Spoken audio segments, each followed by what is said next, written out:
Frères et sœurs en Jésus-Christ, salut de la part du Christ. Mon nom est Patrick Allaire. Je suis actuellement prêtre missionnaire en Jamésie. Et si je le pouvais, au Nunavik aussi. D'abord, faisons place à la parole de Dieu tirée aujourd'hui de l'Évangile de Jésus-Christ selon saint Marc, au chapitre 10. Honneur et gloire à toi, Seigneur, Jésus, source d'amour, toi le chemin de vie,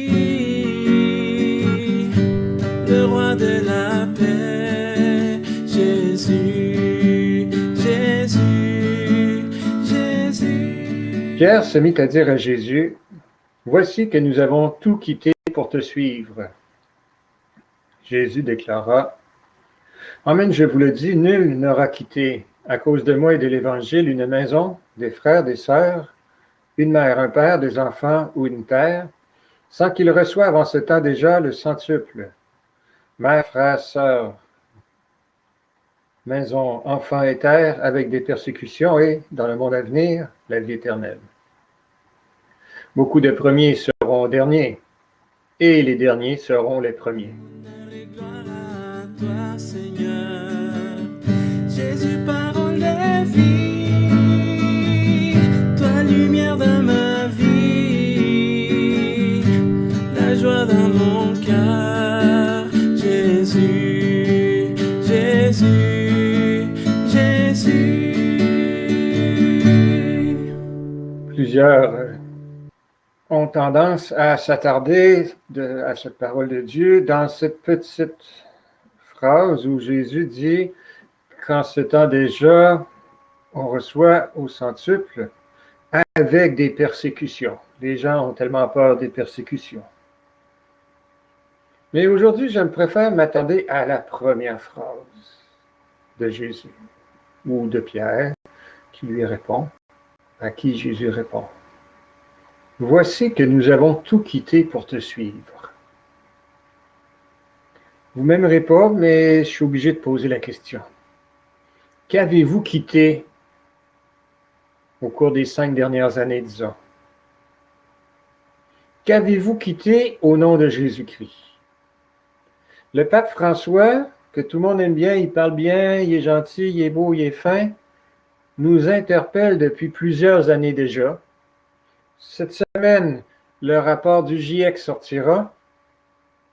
C'est un devoir de chrétien de soigner notre maison commune, selon l'expression du pape François. Qu'avons-nous quitté de nos habitudes consuméristes pour embellir la planète, pour faire place aux plus pauvres? J'ai sur mon calendrier une citation de Walt Disney. C'en est un qu'on ne cite pas souvent, qui dit tout simplement, « Si vous voulez faire quelque chose, arrêtez de parler et commencez à le faire. » Eh bien, pour la planète, il est temps d'arrêter de parler et d'agir.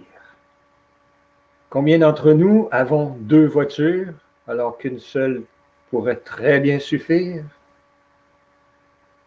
Combien d'entre nous achetons des bouteilles d'eau, alors que nous sommes dans le pays où l'eau est parmi la chose la plus abondante et la meilleure qui soit?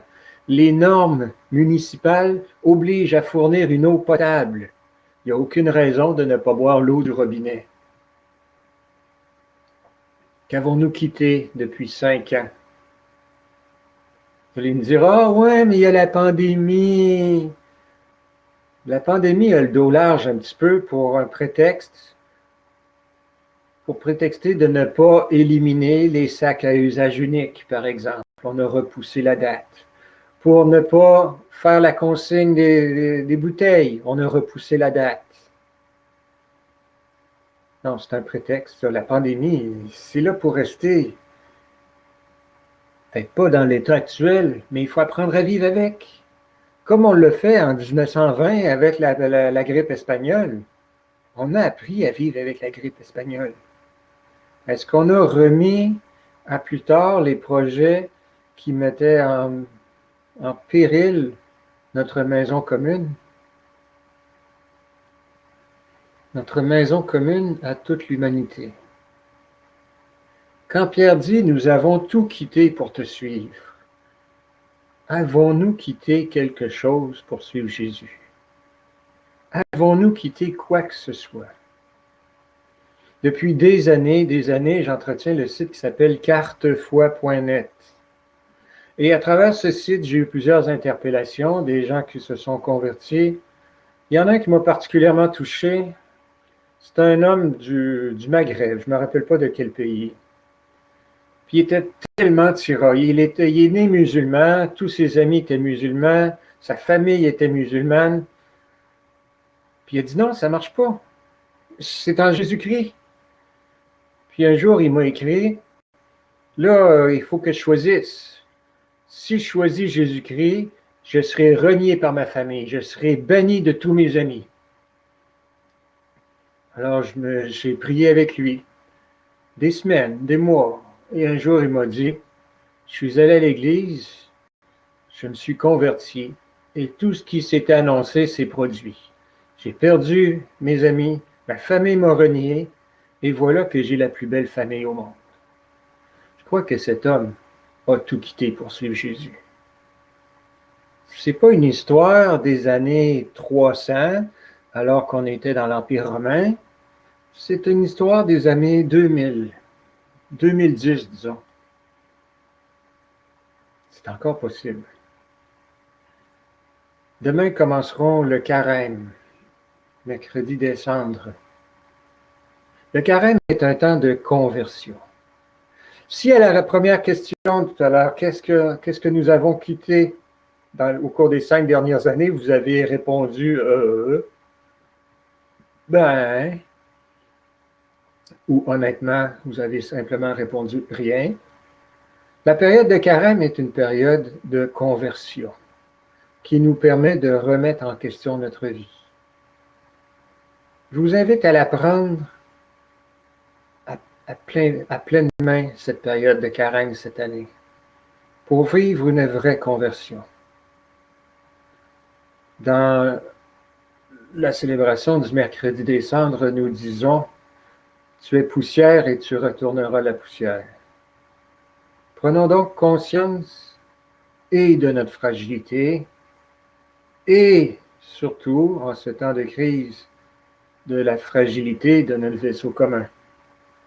Si vous voulez d'autres exemples, regardez un peu les nouvelles. Les gens qui fuient l'Ukraine, ce sont des gens comme vous et moi, qui vivent dans des maisons avec de la nourriture plein de frigo, poêle, frigidaire, laveuse, sécheuse, auto, ils vont à l'école, il y a un sofa pour écouter, ils ont l'Internet. Et quand vous les voyez passer la frontière de la Pologne, ils ont quoi? Une petite valise avec des chaussettes, des bobettes, un foulard pour le froid, une tuque, et c'est tout. Ils ont tout quitté pour leur survie. Mère Teresa a quitté sa communauté religieuse pour aller dans la rue, et petit à petit s'est formée une autre communauté religieuse.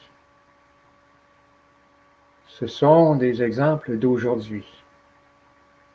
Des gens qui quittent maison, frères, sœurs, mère, père, enfants, terre, et qu'ils reçoivent au centuple de nouveaux frères, de nouvelles sœurs, mère, frère, enfant, terre. Oui, ça peut être difficile, mais la conversion est tellement douce au cœur de l'homme. Aujourd'hui, prenons ce temps du Mardi Gras pour faire le tour de tout ce dont nous profitons sans même nous en rendre compte habituellement. Et demain, mercredi des cendres, nous prendrons au moins un élément pour dire ceci, c'est fini, je l'offre à Jésus-Christ. Beaucoup de premiers seront derniers et les derniers seront les premiers. Choisissons d'être les derniers dans ce monde de consommation, mais d'être les premiers dans le cœur du Christ.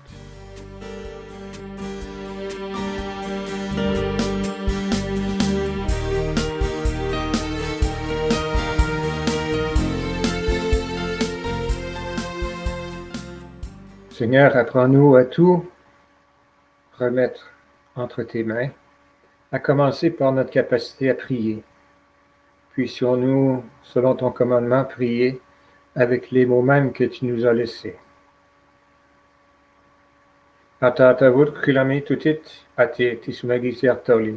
Alagorni kailorli piumayet pignartoli nunami solo kilagmi. Uloveni kristatignet lormitigut piunigut ismagina gigattigit. Oktumanaktumut pitinata filutigugit piunitumit. Amen. Que le Seigneur nous accompagne, que le Seigneur, par son Esprit Saint, nous ouvre les yeux sur tous les bienfaits dont nous bénéficions et surtout sur sa bénédiction qui descend sur nous à chaque fois que nous nous tournons vers lui, avec confiance et espérance, par le Père, le Fils et l'Esprit Saint. Amen.